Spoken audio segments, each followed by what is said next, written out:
l'Alliance biblique française présente le podcast Au commencement, le podcast qui donne envie de partir à la découverte de la grande histoire biblique. Si vous l'appréciez, n'hésitez pas à le soutenir avec vos dons en suivant le lien dans la description de cet épisode. Aujourd'hui, nous partons à la rencontre de 3 frères et sœurs. Marthe, Marie et Lazare.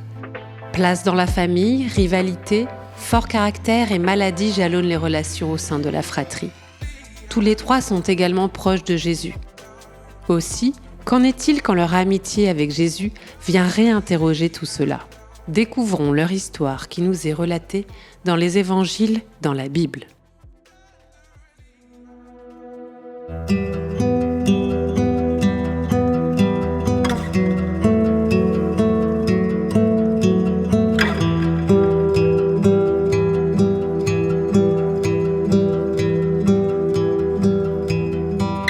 La Bible, c'est beaucoup d'histoires de relations qui se font et se défont.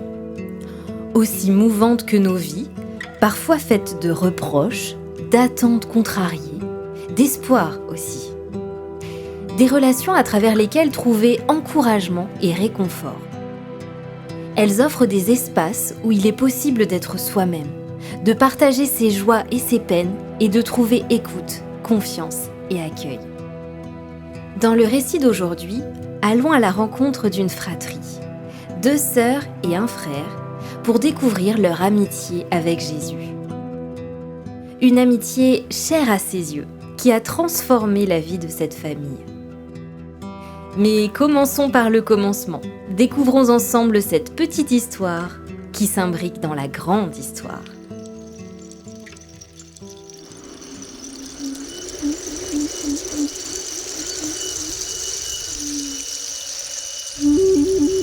À Béthanie, une petite bourgade à proximité de Jérusalem, vivent Marthe, Marie et Lazare.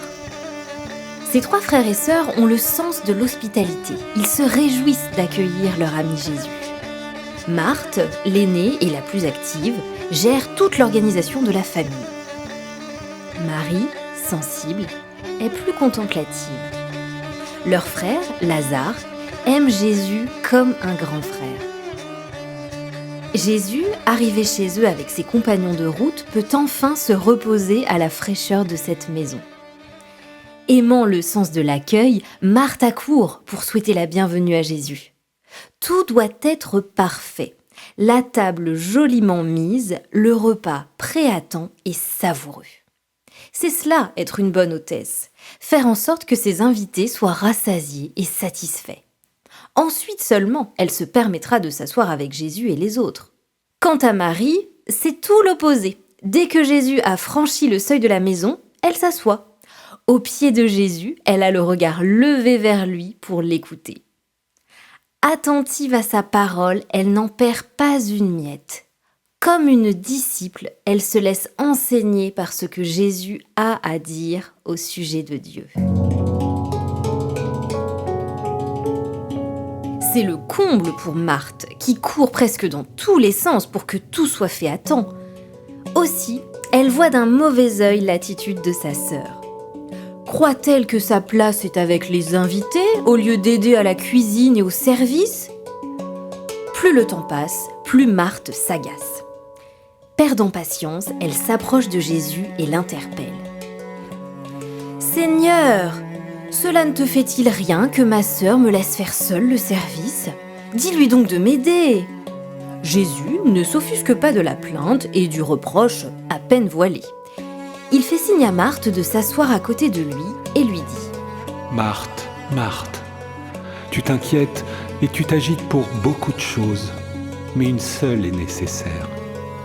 Marie a choisi la meilleure part, qui ne lui sera pas enlevée. » Avec beaucoup de douceur, il lui fait comprendre qu'il apprécie tout ce qu'elle fait pour lui. Pour autant, elle en fait trop.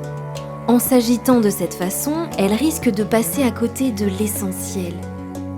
Dans cette abondance de tâches à exécuter, Marthe n'a pas su saisir le temps de pause qui lui était offert par Jésus.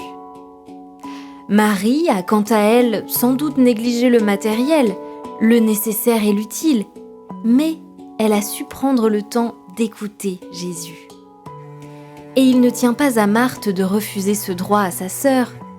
Après tout, la parole de Jésus n'est-elle pas faite pour être entendue ?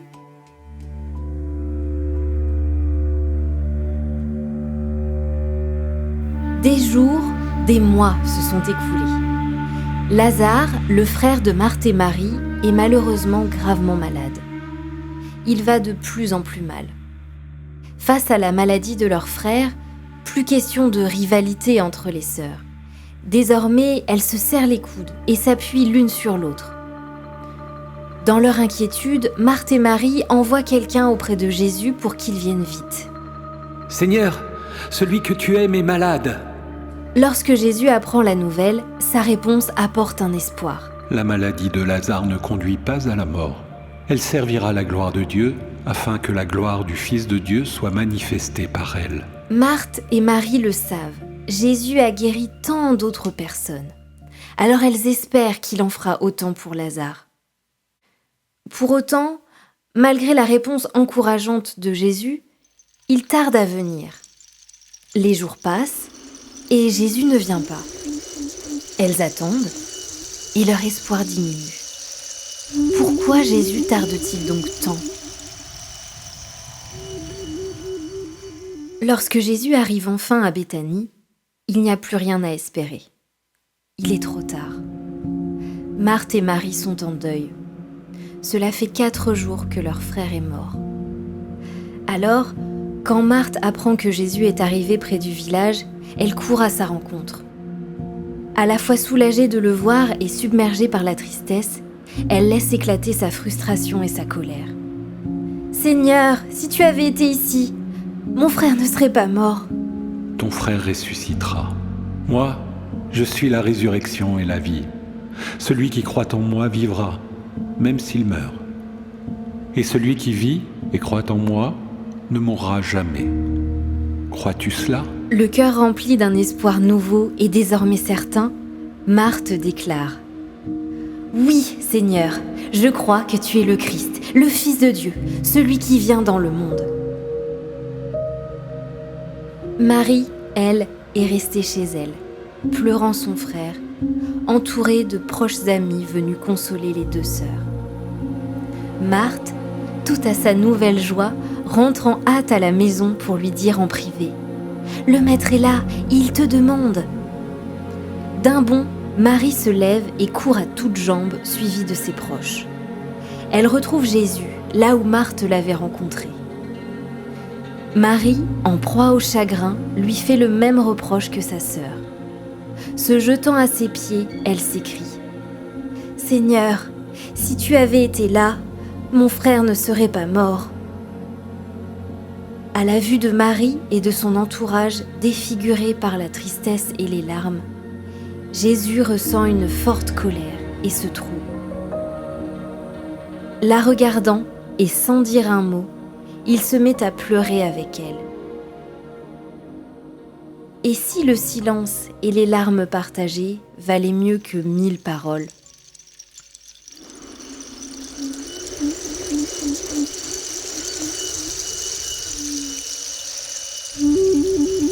Puis, se rendant au tombeau, Jésus crie d'une voix forte : « Lazare, sors !» Tous les yeux sont rivés sur Jésus. Marthe et Marie retiennent leur souffle. C'est alors que l'impensable se produit.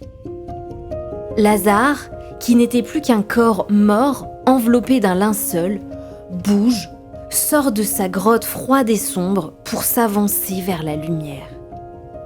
Le voilà en marche vers la vie et ses sœurs bien-aimées. Le cœur gonflé d'une joie immense, elles se précipitent vers leur frère pour le dégager de toutes les bandes qui le retiennent prisonnier. Lazare est revenu à la vie. Lazare est vivant. Lazare est vivant, entouré de ses sœurs. À nouveau, Jésus est leur hôte, 6 jours avant la Pâque, célébrée par les Juifs. Marthe, toujours si bonne organisatrice, a préparé un dîner en l'honneur de Jésus et de ses compagnons.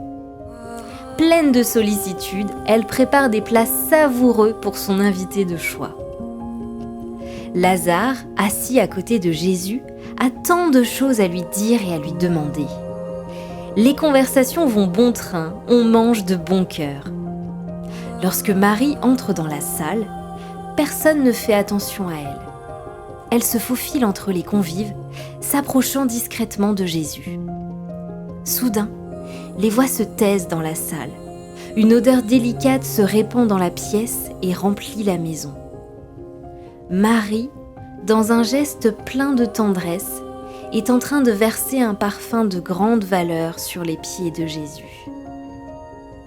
Les yeux sont rivés sur Marie, qui accomplit son geste avec une affection toute particulière, et qui, après avoir parfumé de nard les pieds de Jésus, les essuie maintenant avec ses cheveux. Comment le maître peut-il permettre une chose pareille ? Un geste si intime ? Des voix s'élèvent et se mettent à murmurer des critiques. Les regards sont désormais désapprobateurs. Mais Marie n'entend rien ni ne voit personne. Personne d'autre que Jésus, son maître et son Seigneur. En observant Marie, Jésus est ému par ce geste si généreux. Car Jésus sait ce qu'il attend bientôt. Oui, très bientôt, Jésus mourra. Avec cet acte, sans pourtant rien savoir de la mort quasi imminente de Jésus, Marie l'a embaumé. Elle l'a enveloppé de douceur avant qu'il ne soit englouti dans la spirale de la violence. Peut-être l'a-t-elle senti, intuitivement. Peut-être Marie a-t-elle su que son geste serait bien reçu par Jésus, son ami, qu'elle voulait ainsi honorer. Marthe, Marie et Lazare. Voilà une histoire biblique qui met la lumière sur des gens simples, ordinaires. Mais aux yeux de Jésus, il n'existe pas de gens sans importance.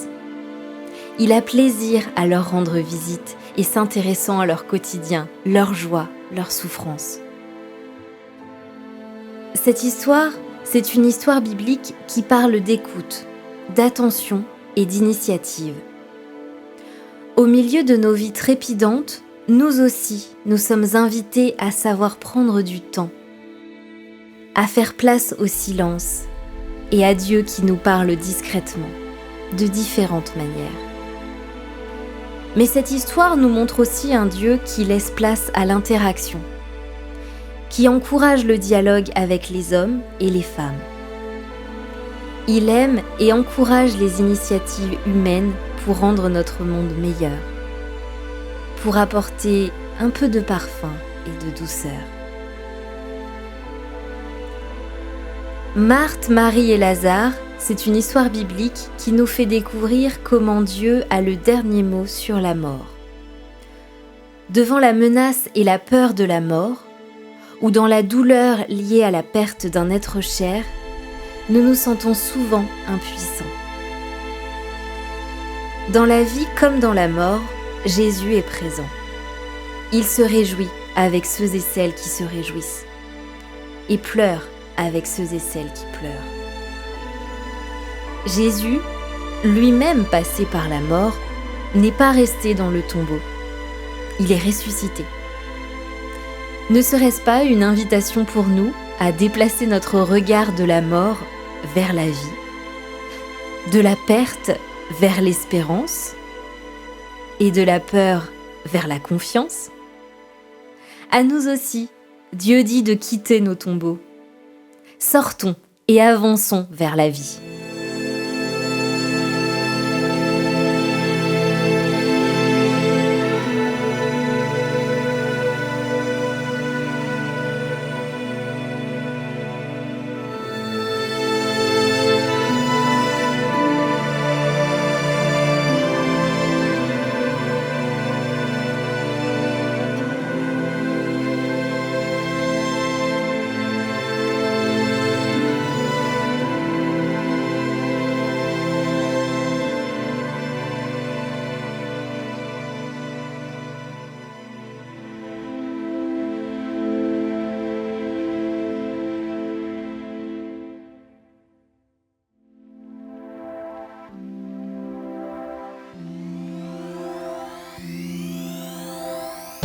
L'Alliance biblique française espère que cet épisode vous a inspiré.